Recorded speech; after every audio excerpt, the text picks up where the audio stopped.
Of all the rooms inside the White House, none compare to the sweep of the diplomatic reception room with its distinctive scenic wallpaper splashed around its curved walls. Hello, this is Kurt Wallner, but the diplomatic reception room wasn't always this way. When John Adams moved in, it was used to store all of the kitchenware and the tableware, and the housekeeper had her room there. By Andrew Jackson's time, it had become a servants' hall where his slaves ate their meals. Martin Van Buren cleared the room and installed the first central heating system. When Teddy Roosevelt moved in, his architect Charles McKim suggested turning the room into a diplomatic reception room. But it was still pretty much a hallway from one place to another. The large windowless room made a perfect recording studio, and it's from here that FDR began his series of fireside chats beginning in 1933 and going through 1944. The room, of course, was torn apart during the Truman renovation and was reconstructed in a slightly different configuration afterwards. Mamie Eisenhower did some remodeling on the room, and you can see that it's sort of a far cry from what we understand of it now. The scenic wallpaper, of course, was installed during Jackie Kennedy's redesigns for the White House. And it's this panoramic sweep, literally a panorama, that we know today. So let's get started on inking this monster in.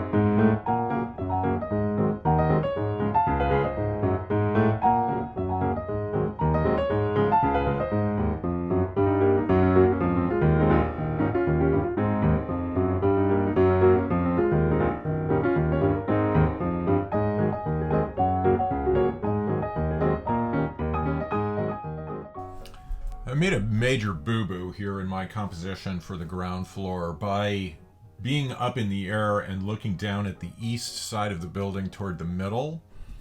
That means that the rooms on the east side of the building are really big, the library and the Vermeer room, but the diplomatic reception room is in the distance and it's smaller, which is a real bummer because I have to put so much detail into that particular room, especially the scenic wallpaper, which will go in last. I don't want to do anything else other than doing that wallpaper. You simply wouldn't believe how nerve-wracking all of this little tiny detail is. Every rung of a chair or upright or any of this stuff can be potentially disastrous, and there's not really a whole lot of recovery from it. So that's enough of the inking. Hi, Kitty. Another thing that has changed that's kind of bummed me out is that between my doing the diplomatic reception room in the overview, which features the old rug, Melania Trump caused a new carpet to be done for the diplomatic reception room, which is a much more pastel kind of thing that's bordered with the flowers of all 50 states around the edges. And so I have to now research and put that in. They say that some cats are aloof. This one isn't. He's just a big love bucket, and if I ignore him too much, then he wants to climb into my nose. That's what he wants.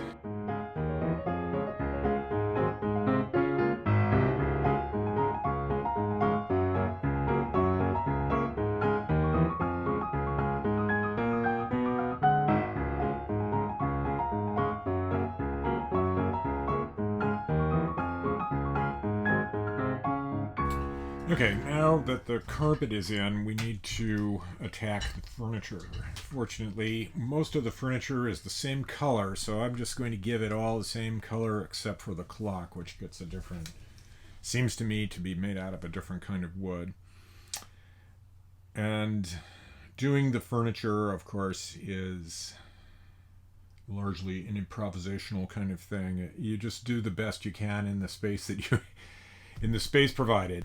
Now we're ready to put in the wallpaper, selected by Jackie Kennedy and revealed to the public during an NBC news special in November of 1962. The wallpaper was produced by the Vues company in France and was designed in 1834. The Scenes of North America, it's called, and fit into Vues' lines of scenic wallpaper that depicted exotic locales around the world, from the French perspective, of course. As a graphic artist, you can imagine that I fell down the rabbit hole of fascination with this wallpaper, the design and the construction of it. But the fact that you can still buy new prints of this just blew my mind. They're made by the Vues company in Rixheim, France, which is near the Swiss border. All of the printing plates are still in the basement of this place. And if you have a tremendous amount of money, you can buy one of these for your very own living room. All these wallpaper designs are printed from wood blocks. They start out by brushing on these graduations for the water and for the sky, and then for every single color in this thing, it's a separate wooden block, and it's additive. The inks are opaque, so you put down a color in the background, and then you put another color on top of it. It's just an incredible amount of work that goes into these things, which accounts for why they're so expensive.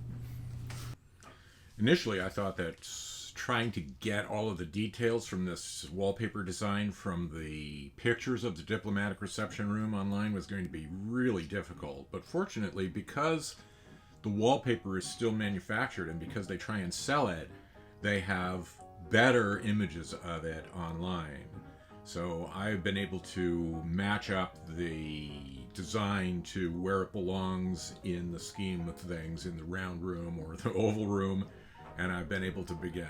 But there's not a whole lot of room.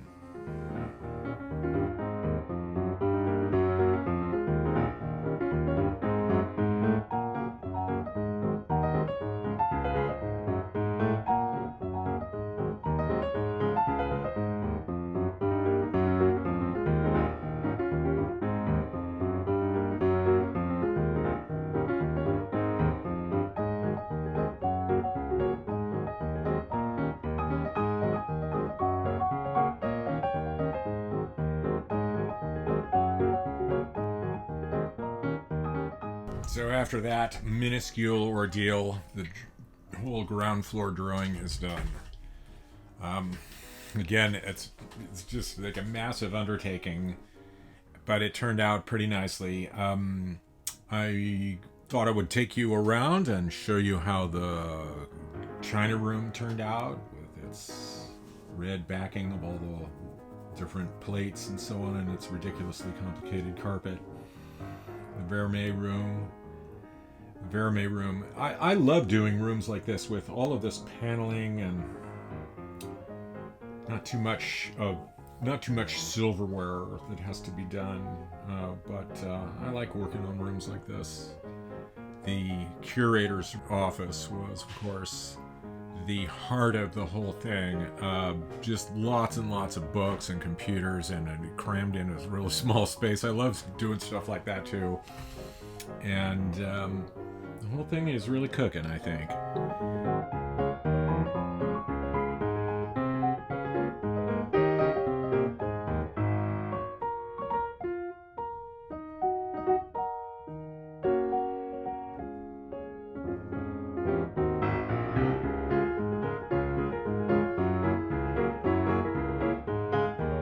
In our next chapter, we're going to tackle the front door of the White House, an incredible piece of stonework.